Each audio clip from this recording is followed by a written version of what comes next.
Velkommen til Paranoia. Paranoia er i dag taget til Lunden. Lundens historie starter i 1954, da den nye landsbyskole Lund blev bygget. Dele af bygningerne, som står i dag, er fra denne tid, og skolen lukkede i 1967.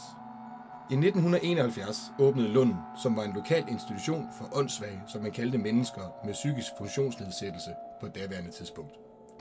40 mennesker med forskellige psykiske lidelser og funktionsnedsættelser skulle leve og bo her. Det var en tid, hvor levevilkårene for denne slags mennesker var ved at blive bedre, men langt fra de standarder, som vi kender i dag.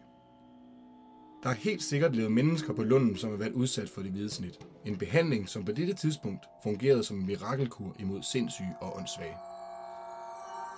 Behandlingen foregår ved, at lægen hammer en issyl op igennem øjenhulen og ødelægger en lille del af hjernen.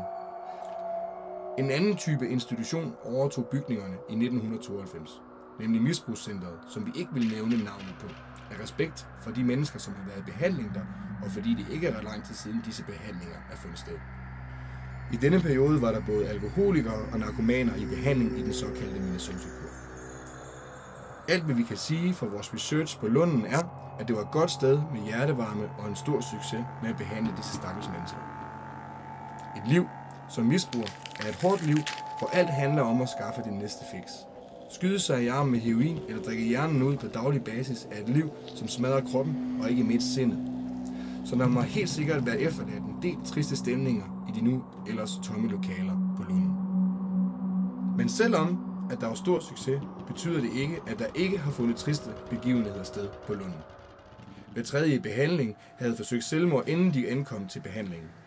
Det må betyde, at der har været en del selvmord her.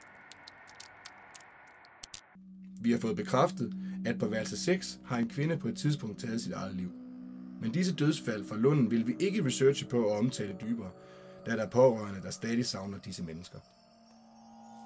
Lunden gik konkurs i starten af 0'erne, og det virker til, at de har forladt bygningerne i al hast, da der lå dokumenter og andet personfølsomt og flød fra den tid, hvor behandlingerne fandt sted. Lundens tomme lokaler rummer i dag et professionelt spøgelseshus. Skærhavs kalder de det, og de har en del oplevelser med det overnaturlige i de forladte bygninger. De har i dag destrueret alle de personfølsomme papirer, som lå og flød, men det er som om, at der stadig er sjæle, som ikke kan forlade Lunden. Vi har talt med et par af dem, som arbejder på Skærhavs, og om deres overnaturlige oplevelser. Når vi kører selve showet, der er selvfølgelig mørkt her, så har vi selvfølgelig vores lyd til at stå her under stolen. Det er sådan, at folk de ikke baller ind i vores lydsystemer. Så har vi arrangement, slukker alle lyden, for at vi laver en gimmick med, at de skal høre fodtrin, og at vi kommer. Så er der fuldstændig mus stille. Så står jeg 3 meter ned ad gangen og venter, og den bliver stolen, den bliver så rykket væk fra selve lydsystemet. Hvor meget? Det er, vi snakker 30 cm. Det er i hvert fald, at du kan høre, at der kommer den lyd fra, at når det er en træstol, den bliver rykket væk. Vi har jo de der 3 individuelle hold herude, som skulle have oplevet en dame eller en pige nede i kælderen. Og det er 3 hold, som ikke har haft noget som helst. Som ikke har haft noget med hinanden at gøre overhovedet. Okay. Og der var en pige, hun har oplevet, eller at det var faktisk en pige dernede, som var nedtrykt. Okay. Hun er ked af det. Men de er 3 individuelle hold. Det kan være mig og serien, vi kommer til at... I skal i hvert fald i kælderen, så det kan godt være, at I kommer til at opleve lidt mærkeligt dernede. Det er altid små pigespøgelser, jeg skal til at... Jamen det er typisk, hva'? Det er fedt. Og så havde jeg den oplevelse, hvor jeg går derned, hvor jeg føler, at jeg bliver jagtet. Jeg kommer ned, og jeg hører noget højt bang-lyd. Jeg kan jo ikke sige, om det er noget med hold, men den kommer meget dernede fra kælderen, og der var ikke nogen nede i den kælder, der, hvor jeg går. Nej. Og da jeg sådan føler, at der er et eller andet, der følger efter mig, så begynder jeg at gå lidt hurtigere. Og så smutter jeg ind af den dør, vi går ind af. Og så kan jeg så se bag ved mig, hvor jeg vender mig om og på vej op trappen, og der kommer sådan en sort skygge flyvende hen på væggen. Okay. Sådan en sort masse. Ja. Ligesom der er en, der kaster en skygge på væggen. Ja. Men det kan ikke være min egen skygge, fordi vi har ikke nogen lyskilder derude til, som kan kaste min skygge. Okay. Så igen. Hvis du skal vælge et sted her på Lunden, hvor du mindst har lyst til at tilbringe din tid, hvor er det så? Så er det nok heroppe. Så er det heroppe, for det er heroppe, der skal det mest. Det er på den gang her? den her gang, der skal der flest aktiviteter. Det her døren lukker og åbner, og vi laver fodtræning, og den stol, der flytter sig, og min skikkelse gik forbi her. Det bliver spændende for Morten, der skal herop i nat. Jeg er glad for, at det ikke er mig, der skal herop i hvert fald. Det er også. Men værelse 6 til dig. Ja, den er godt nok også... den er godt nok også lidt hård, synes jeg. Det er klart. Fedt nok, mand. Super!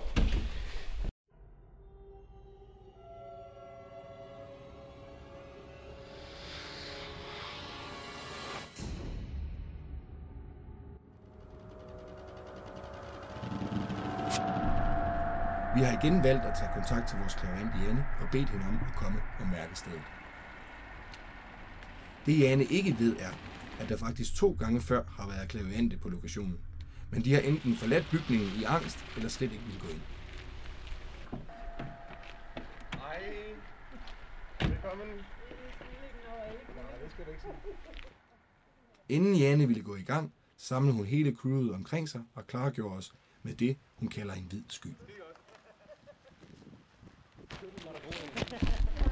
Så kører vi. Så er der god energi.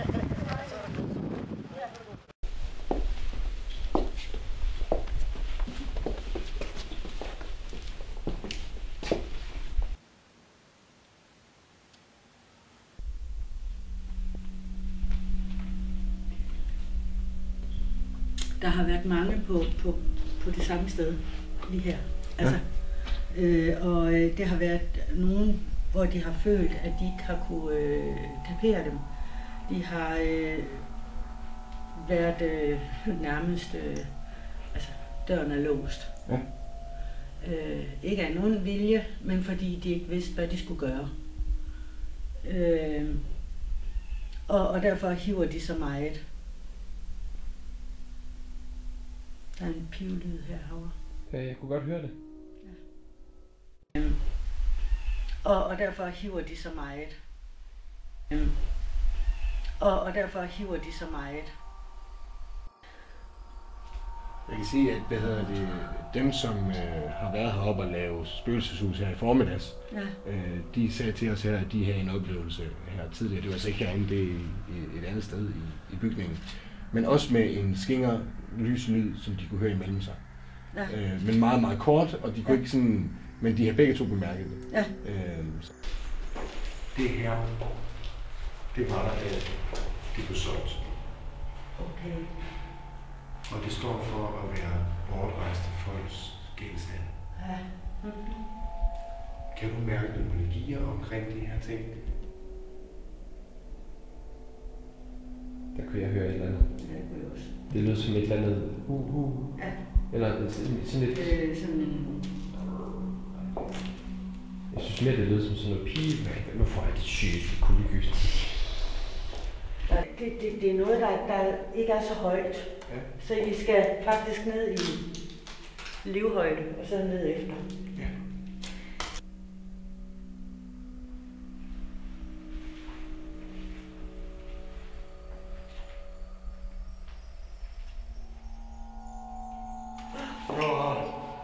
Jeg blev forskrækket, mand. Det ved jeg ikke. Der var noget, der rørte ved min fod. Jamen, hvad var det der for noget, der rørte ved mig?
Klokken den nærmer sig nu med hastige skridt midnat, og vi er ved at gøre os klar til at skal tilbringe en nat her på Lunden.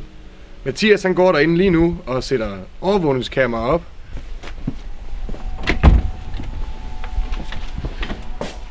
Mathias han står her med ledninger og sager. Kan du ikke prøve at fortælle lidt om, hvad du har lavet? Jo, vi har et overvågningssystem, og der har vi et kamera her, der filmer hele vejen ned ad her. Så har vi ned for kælderen af, hvor man kan se ned af kældergangen. Og her har vi så op for første sal. Der kan man se hernede i enden, der står stolen blandt andet. Det er der Morten han skal. Super. Det er overvågningssystemet. Så lad os komme i gang. Ja.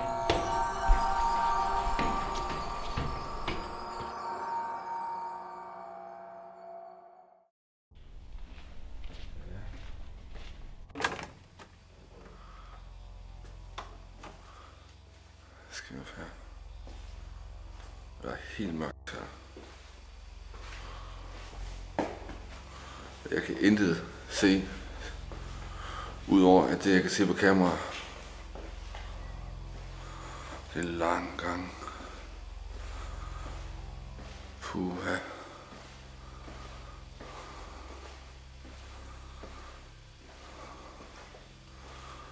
Det er sådan famøse stol, som de mener, at den kan blive flyttet.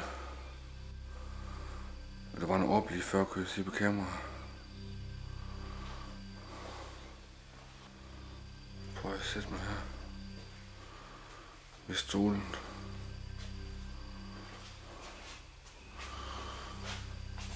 Prøv at sætte mig her. Der er helt sort heroppe. Og lige nu, der synes jeg, der er rigtig koldt. Så temperaturen lige er faldet på grader. Jeg håber, at vi kan fange et eller andet på kamera. Så jeg synes godt, at det her lige er det skumme sted. Hvis der er nogen heroppe, må I gerne se, om I kan skubbe lidt til stolen.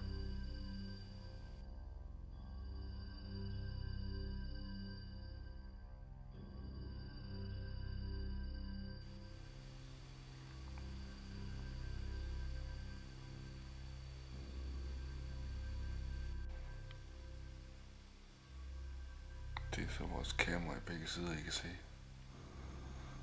Som er det udskabt.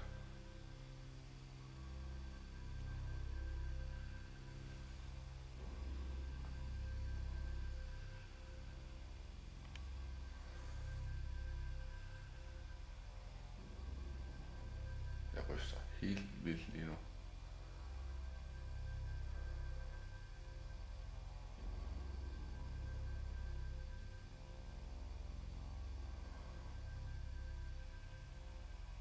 Helt stille her. Og det er også helt mærkeligt, at man begynder at snakke med lav stemme, fordi jeg er så stille. Chok.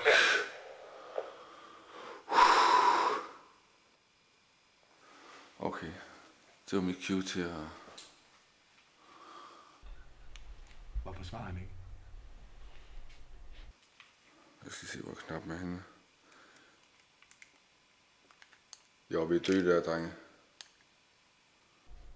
Ja, jeg kommer lige stille ned af. Hey, modtaget.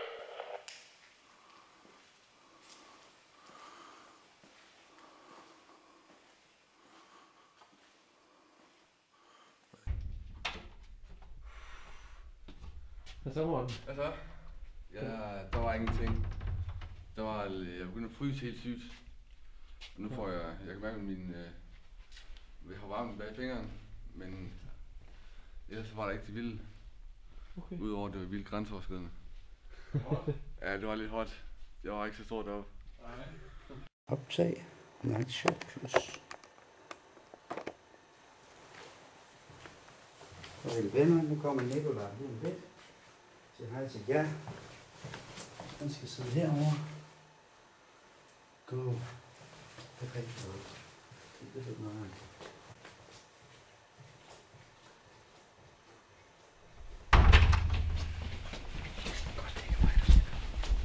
Du skal have kameraet klar til Nikolaj. Ja, du skal have den her med. Den får du nok brug for. Kalder. Den virker. Jamen, så er jeg klar til selvmordsværelset. Suicide Room. Og du har musik med? Ja, jeg har Kim Larsen med, Pianoman. Pianoman. Shit. Hvordan er det i de dødes land? Ja, det håber jeg ikke, jeg finder ud af. Shit, jeg er ikke meget for det her. Nå. Så må vi jo se, hvad der sker hernede på gangen. Jeg får de vildeste kuldegysninger allerede. Det er jo så her, Jane, hun fornemmer nogle gode energier. Nu ved jeg også, at da det var misbrugscenter, der har det været et godt sted at være. Vi har værelse 5 her. Så værelse 6, det skulle sådan set være herinde.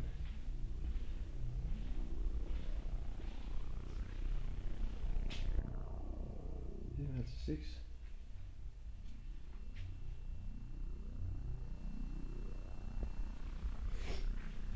Hold kæft, jeg synes det er noget værd.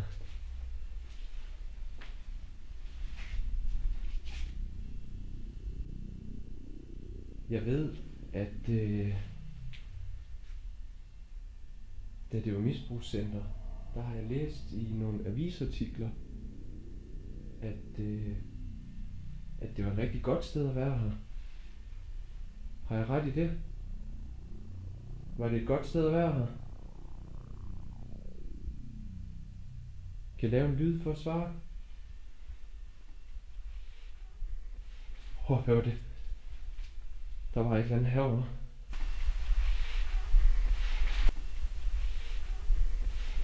Hør det. De vildeste kuldegysninger. Det er så nøjeren det her. Jeg tror man kan høre mit hjerte, det banker på kameraet. Jeg ved at Kim Larsen har været her og spillet flere gange. Så jeg kunne faktisk godt tænke mig at spille et stykke musik for jer. Jeg prøver lige at trykke play.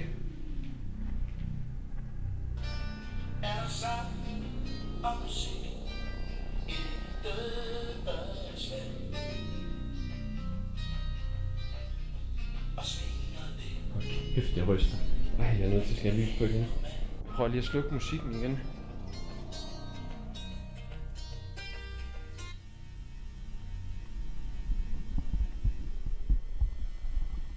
Er der, som Kim Larsen han siger, min stemme, er der mørkt og rart i det døde sted?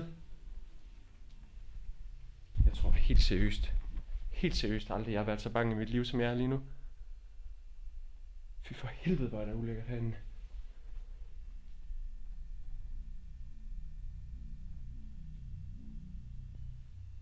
Det var efter sigende herinde, at der var en pige, der skulle have taget sit eget liv på værelse 6. Jeg kunne godt tænke mig at få et tegn fra dig. Der var en lyd herovre. Er det dig, der laver lyd?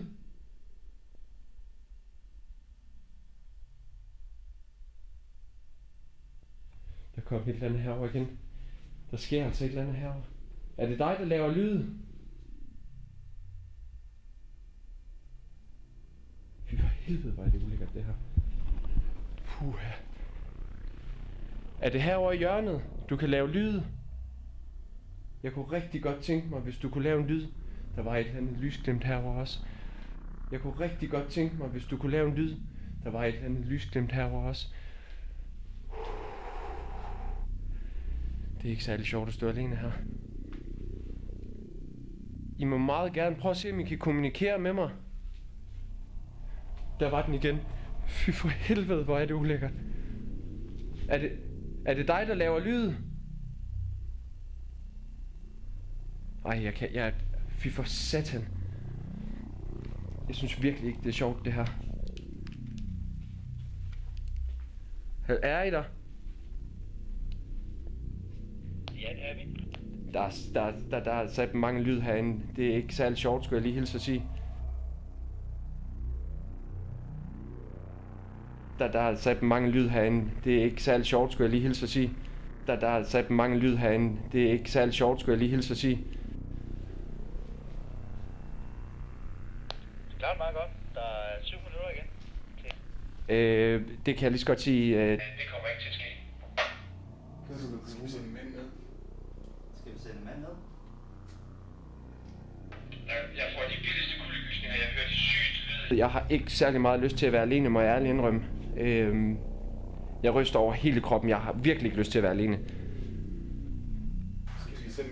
Okay, vi spørger ham efter. Skal vi sende en ned? Vil det sige, at du vil have, at vi skal komme ned til dig? Jeg må godt tænke mig, at der kommer en hernede lige med det samme. Så er det ikke mig. Tak. Jeg ryster over hele kroppen. Der er Så mange lyder, jeg får de vildeste kuldegysninger. Jeg kan ikke det her. Jeg er nødt til at skal ud herfra.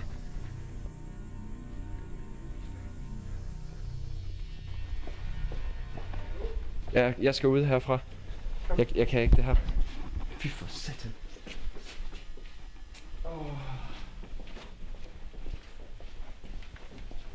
Jeg kan ikke det der. Hvad så? Hvad så? Der er lyd og... virkelig mange lyde over for det hjørne derovre. Og jeg får kuldegysninger, som om at der er en, der rører ved mig på ryggen. Og det er ligesom om efter jeg spillede Kim Larsen musik, der kom det bare, altså prøv lige at se mine hænder, hvordan jeg ryster. Det er ikke for sjovt det her. Fedt nok. Det er ikke rart at være derinde. Nu skal vi tage ud. Det er overhovedet ikke rart at være derinde. Hej venner, her kommer jeg. Jeg skal lige herned. Hej venner. Jeg er en ven, der får at sige hej og besøge jer. Jeg er flinke Mathias.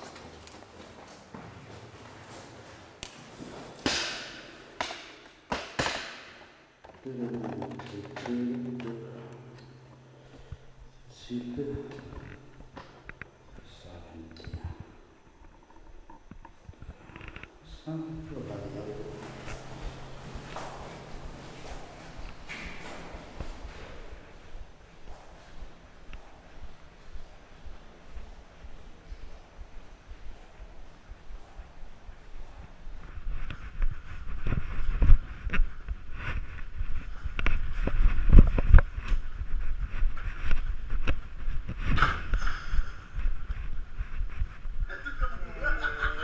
Det var fucking nøjeren, det der. Ej, det var virkelig... Jeg var ikke alene der nu. Du kom løbende tilbage. Ja. Var det sjovt, Mathias? Nej, det var en oplevelse rigere, som man siger. Hvordan har du det, Mikkel? Nu skal du afsted sammen med seeren. Bare vent, hvordan min hånd den ryster før. Sådan skal din også nok komme til. Hvad med dig, seeren? Er du klar? Ja, jamen, jeg er helt puha. Bare se Mathias komme løbende tilbage. Så gør vi.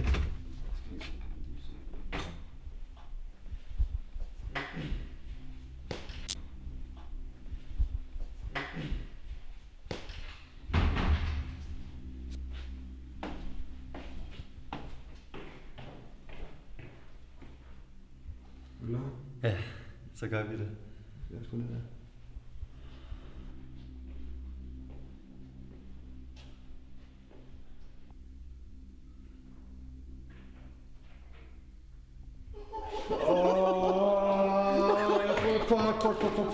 Fuck, jeg hørte det godt, det var lige dernede. Det var en høj lyd.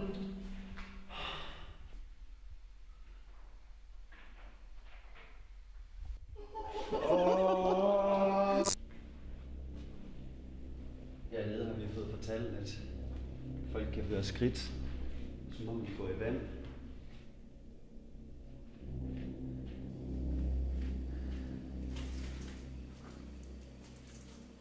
Så hvis I har lyst, må I meget gerne lave de lyde for os også.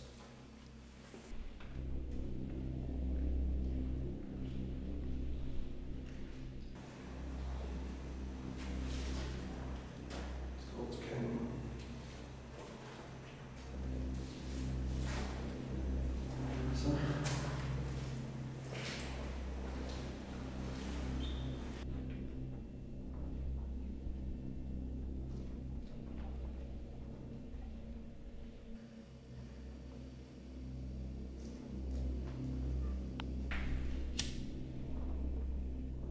der er nogen, så lav en lyd.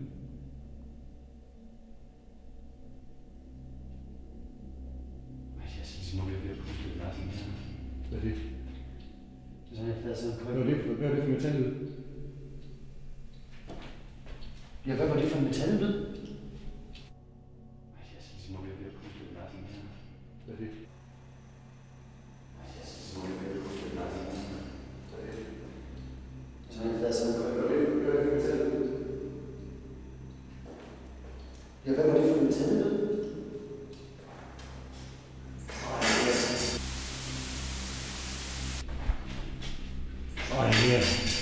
Du har ikke med den der. Det var ikke, nej, jeg var langt væk fra den. Jeg troede først, det var den. Var det ikke så noget, der var råbt? Jo. Ej. Jeg får bare kulde. Shit. Det her, det er... Ej. Vi står allerlængst inde i kælderen, og vi...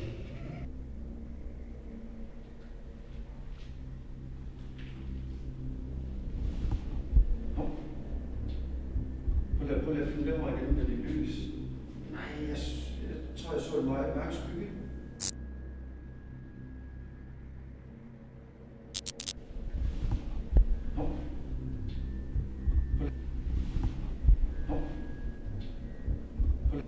Skal vi slukke lyset? Det synes jeg. Det er ligesom om, at de reagerer ikke på det der. Hvad gør vi? Går du ned ad gangen? Skal vi sige det? Ja, du går ned ad gangen, så bliver jeg her. Okay. Hvor langt går du ned? Hvor langt går du ned? Jeg regner med at gå hele vejen ned, og så når jeg er nede hjemme, så lige så stille begynder godt at være igen. Ellers så kalder vi på hinanden. Ja. Ikke? Jo. Ja. Ja. Okay. Okay.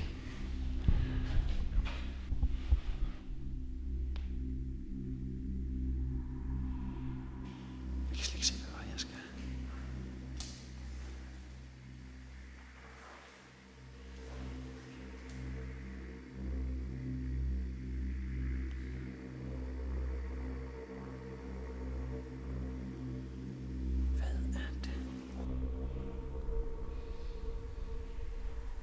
Hvis der er nogen, så giv dig til kende. Hvis du er her.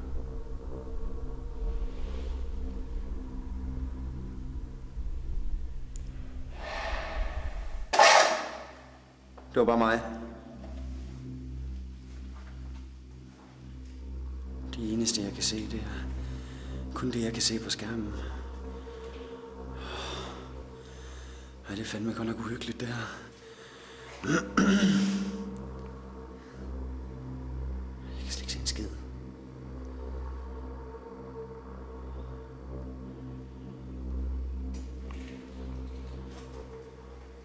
Jeg har en meget stor fornemmelse af, at der er nogen, der følger efter mig.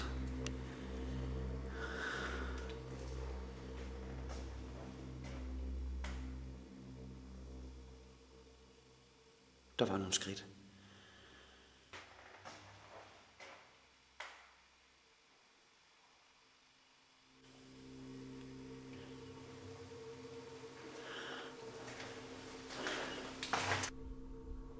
Hvis der er nogen hernede i kælderen, så giv jer til kende. Lav en lyd. Vælt en ting.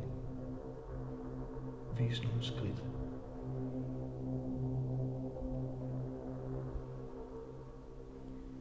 Er der en lille pige hernede? Er der en pige, der går rundt hernede alene? Du er blevet set af flere. Nu vil vi også gerne se dig.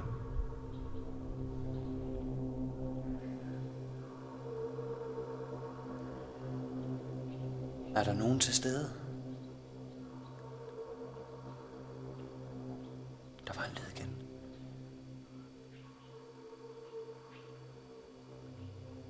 Er det en pige, der render rundt hernede?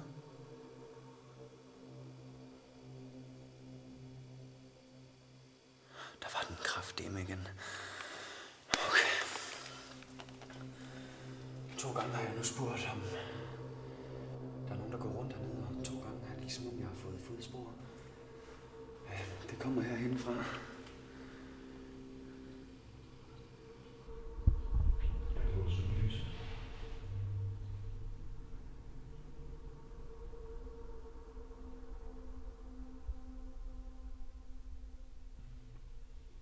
Er der nogen hernede i mørket? Okay, der var en lyd, der var en fucking lyd, siger han. Jeg har også nogle lyde hernede. Jeg kommer hurtigt op til dig. Jeg kommer ud til dig. Hvor er du henne? Det var sgu vildt, det der. For det hjælper ikke at løbe den der vej, fordi der har jeg lyde fra. Det har jeg.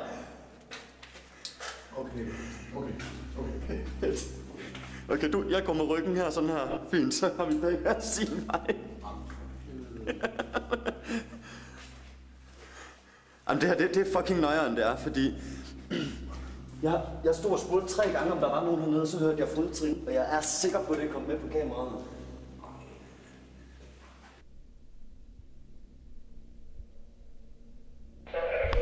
For helvede, der fucking lort! Man. Power high, channel 3. Skift den kanal, eller? Det er Amigo. Kan I høre mig? Ja, det kan vi godt. Kan du høre mig? Det kan jeg i hvert fald. Hold kæft, vi fik et chok der. Fuck.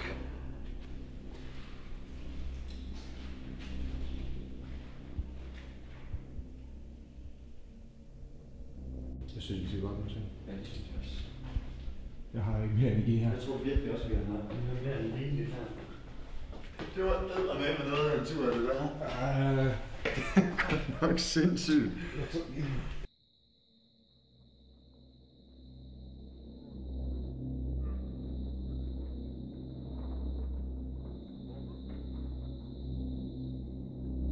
synes, jeg har tænkt at flyve foran kameraet. Hvilket? Ja. Der igen er på væk. Stedet, der var han oppe.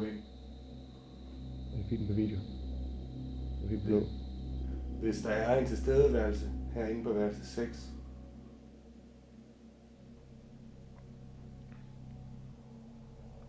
vil jeg tænke mig at sige det navn, som der står i bogen, og vi biber det ud. Hvis vi er her, så giv et tegn. Okay. Fuck. Det var nøjeren. Jeg har nogle følelser.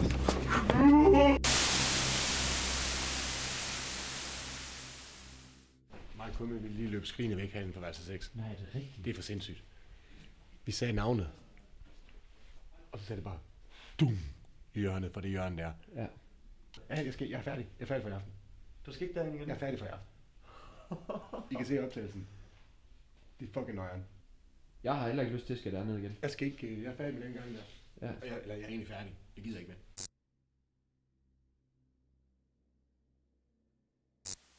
Da klokken var 4:30, der tog vi hjem fra Lunden, der vi har fået nok. Vi har fanget alt fra lysglimt til lyden af skridt til sorte skygger, der bevæger sig på væggen. Vi har fået tilbudt en tur i Skærhavs, men har sagt nej tak, det er ikke noget for os. Jeg skal ikke sætte mine fødder der igen. Hvad med dig? Nej, jeg skal ikke sætte mine fødder på Lunden igen. Det er simpelthen for højere deroppe. Jeg tror, at resten af gruppen har det på samme måde. Om vi har fundet det endegyldige bevis på, om der skulle spøge på Lunden, det ved jeg ikke. Det må være op til jer selv at vurdere. Næste gang, der tager vi på endnu en tur med paranoia og se efter, vi kan finde det overnaturlige. Følg med igen næste gang.